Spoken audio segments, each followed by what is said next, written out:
Hello and welcome to today's video. Today I have an exciting Empties video for you. I didn't manage to get my act together at all in 2022 to film Empties videos along and along. So I saved all of my beauty empties and my makeup empties.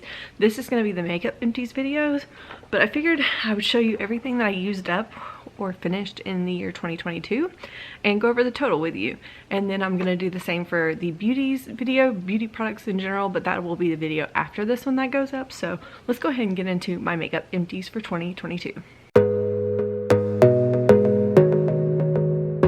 Alright, as we get started, I'm literally just going to go randomly through here. I have a couple brushes on top that I'll talk about first. I'm counting them as empties because I literally used them until they fell flat, like slap apart. This one was like a dollar store find, and it was a nice, I like these little angled brushes for blush, and unfortunately this one died a glorious death on me, as well as this little Anastasia Beverly Hills one that comes in the like palettes that you buy from them. Here's the other in here. I don't think I counted either of those towards my actual empties total, but they are in here just to show you off. And then also this Eco Tools brush. I really like this actual like shape of the brush, but as you can see, we also killed this one as well. And then the final brush here is an e.l.f. brush, just a little like black packer blender looking thing. Another one that I don't know if I may have counted this one towards my empties total, but none of the other ones. Now again, randomly going here, a lot of these items I think are drugstore, so my total wasn't as like high as I was wanting it to be, but still not bad nonetheless. I have this little Lottie London Wing Woman eyeliner. I remember liking this quite a bit. Then again, I don't use a ton of liquid liner, so it's not something that I would repurchase. The Goof Proof brow pencil, I think I prefer the like tiny slim one. This one had that like kind of triangular thicker tip, and it could overwhelm my brows from time to time. Maybe it's a shade a little bit too dark for me. Maybe if I had a lighter shade in that kind of shape, I would like it a little bit better, but I prefer the like thin little tiny pencil like one. This Algenist color corrector I actually really liked it, but the price on this thing is absurd, and I'm not even sure you can really buy it anymore. So I think I bought mine at TJ Maxx a long time ago, and I really, like I said, really liked it, but the price on that thing full like, I think when I googled it, it was like $50 something, but then I found one currently you could buy for like 30 something. I think that's the price I wrote down for the empties total, but like if it was really 50 something, that's too much. Then we have a Wet n Wild Mega Slim mascara. I wasn't really a fan of this. I thought the idea of it was cool because it's got this little like teeny tiny little brush, but in reality I didn't use it, or I didn't think it really did that much more for my bottom lashes than like a typical mascara would have done. The Lights Camera Lashes from Tarte, another little mini guy that got used up. This one is dry as a bone. I didn't mind this mascara, but I find myself slightly underwhelmed by a lot of the mascaras that are in this empties round. I got two of the L'Oreal Lash Paradises. One is waterproof and one is not. I much prefer the non-waterproof one because the waterproof one I found hard to get off. I think out of all the mascaras that I tried last year, this was probably the better one that I tried, but still not my absolute favorite. And then I have a Stila Lash here mascara. Not a fan. It just doesn't do anything, and I feel like special for my lashes. I think this one might be the final mascara. This is the CoverGirl Lash Blast Volume one. I love the bristle on here. Like, I like a plastic bristle brush. And I remember this one used to be like a go-to for me back in like college days, but definitely not as good as I remember it being, sadly.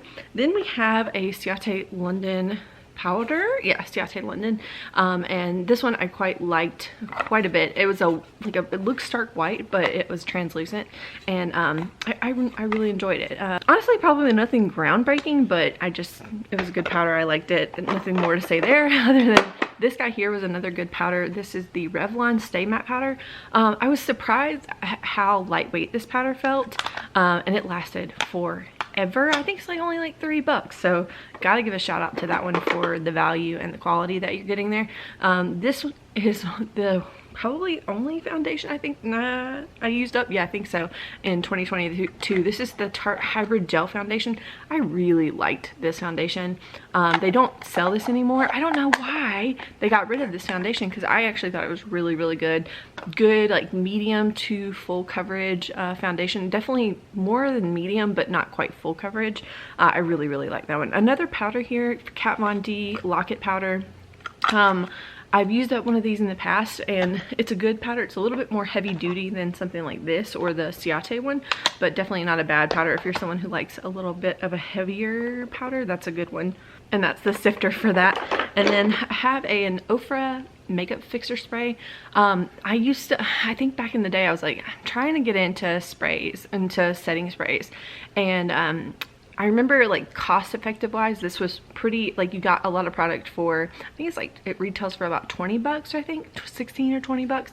And I remember thinking, like, per ounce, this is probably the best value that I could find. Because even some of those drugstore Wet n Wild sprays, like, you only get like an ounce or two, and they're like, the math just doesn't work out. But I remember liking this, but I don't remember thinking it did a ton for the longevity in my makeup. So I have another one of these that I just opened because I bought it back up a long time ago.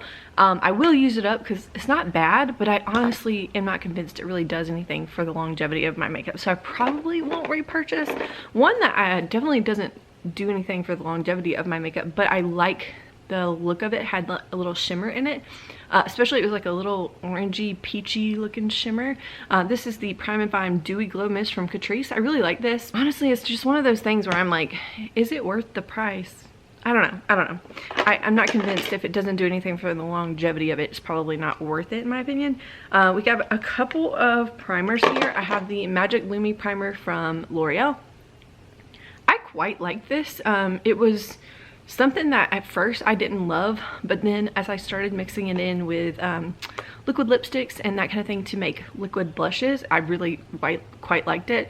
And then also I just started really enjoying shimmery, like glowy primers. So I don't know if they sell this either, because when I was going to look at the price of this, I couldn't find it easily. I'm thinking that they only have the Glotion now, which I haven't tried that. And if you have tried both of these products, let me know what's the difference in them, because I'm really truly curious there.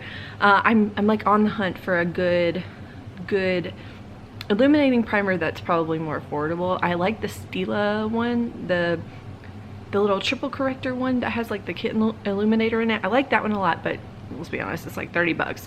And if the Glotion from L'Oreal is a good alternative, maybe I would just start getting that like on the regular.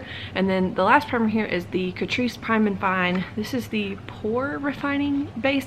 I didn't really find that it was super pore refining. I felt like it felt like a lotion. So it would, and it actually says mattifies. I don't really also think it mattified. Not a bad primer, it just felt like a lotion. So I'm not really sure that it's definitely not one I would pick up again. I think there are probably better things out there, but I'm on the hunt. I really like trying primers. I think they're a lot of fun. Definitely not bad seeing as how I used it up, because I don't want to hate pan things nowadays. Just kidding about the mascaras. This was the last mascara that I had. This is the e.l.f. mascara. I think this also had a plastic bristle. Yeah, this was an odd bristle that I didn't really enjoy. I ended up constantly kind of poking myself in the eye, and yeah, not my favorite. These guys here are my two concealer. I had the one color corrector. These are the two concealers that I used up last year, which I'm surprised I didn't use up more, but normally I'm like a finish at least 5 concealers in a year type gal, but here we are. I only have these two. This Neutrogena Hydro Boost concealer, I really liked it as like a primer for a more heavy duty concealer like Tarte Shape Tape, because this is drying, that's more hydrating. I also liked this as like little spot correcting on my face if I were going to use like a powder foundation or like a no makeup look. It's really like an underrated concealer in my opinion. And then Tarte Shape Tape, of course, is like my go-to, my favorite concealer. It is drying, it is not a perfect concealer, but for me it does what I need it to do, which is hide these dark circles. So then we have one eyeshadow and then 3 lip products, and that finishes us out here. We have the Stila Glitter and Glow Shadow in the shade Fairy Tale. I really, this is my favorite shade. Sadly, I've used it all up, and then the rest of it that was in there has crumbled out completely. It was this beautiful like lavender kind of goldy silvery sheen. It was beautiful. I loved this eyeshadow. I wish that I could like find a like regular just powder shadow of this because it was a stunning shade. Then we have these three guys here. A ColourPop lippy stick in the shade Skimpy. This is one of my oldest lip products, and I actually ended up finishing it as an like a blush, and then two lip glosses. The Soap and Glory lip glosses, both of these are plumping style lip glosses. The Soap and Glory one felt more intense and artificial in the plumping aspect, and the Buxom ones feel a little bit more mild, a little bit more natural. I don't know if that makes sense, but I much prefer the Buxom gloss, even though this one's not a bad alternative. I just really the Buxom gloss formula is probably my favorite at this point. But yeah, that's all of my makeup empties for 2022. Not too bad considering that, you know, part of the year I was still trying to get my act together and learning how to take care of a baby, so not the worst. Value total wise, I used up $377 worth of makeup. Now in the past, comparatively, in 2018 I forgot to write down just a strictly makeup one, so 2019 was my first makeup only total. That was $437. 2020 I used up $741. In 2021 I had a baby. It just didn't happen that year. I had a baby in December, so right around the time I would have been needing to like compile things, plus we had an international move. Yeah, just didn't happen. But this past year, 377. I'm kind of excited by that number just because I think that I'm definitely gonna pass that number this year. I feel like I'm back kind of on my pan and grind. So yeah, I hope you enjoyed it. Make sure you say hello in the comments, and I will see you in the next one.